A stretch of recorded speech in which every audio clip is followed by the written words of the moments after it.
Salam Indonesia. Anda menyaksikan berita terkini bersama saya Arna Seputra. Selain hujan ekstrim, banjir rob akibat air laut pasang maksimum di Laut Bali menjadi salah satu penyebab banjir di sejumlah wilayah di Bali, termasuk di Jemberana.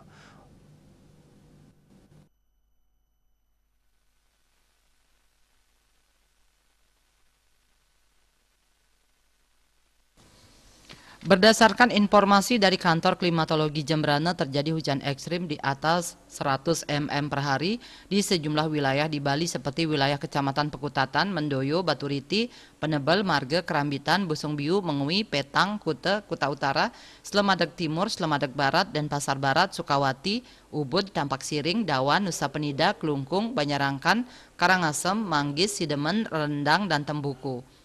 Curah hujan harian tertinggi tercatat mencapai 226 mm per hari di pos pengamatan Celuk, Kecamatan Sukawati.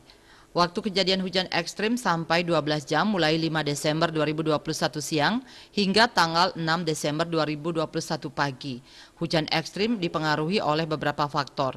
Selain memang bulan Desember adalah puncak musim hujan di beberapa wilayah Bali, faktor pendukungnya adalah terbentuknya daerah pusaran angin eddy sejak awal Desember yang kemudian berubah menjadi daerah pusat tekanan rendah sejak tanggal 5 Desember 2021. Adanya daerah pusat tekanan rendah ini menarik massa udara yang kemudian membentuk kumpulan awan konvektif di atas wilayah Bali. Kondisi curah hujan tinggi ditambah dengan adanya banjir rob yang disebabkan oleh pasang maksimum saat bulan mati 4 Desember 2021 mengakibatkan genangan air di beberapa titik di wilayah Bali. Kondisi ini diperkirakan masih berpotensi terjadi hingga beberapa hari ke depan. Surya Dharma, Bali Post melaporkan.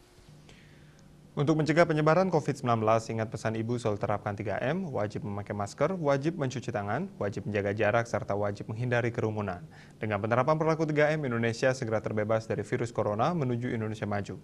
Update terus informasi Anda dengan subscribe dan like YouTube channel Bali TV @newsbalitv. Tetaplah bersama Bali TV. Salam Indonesia.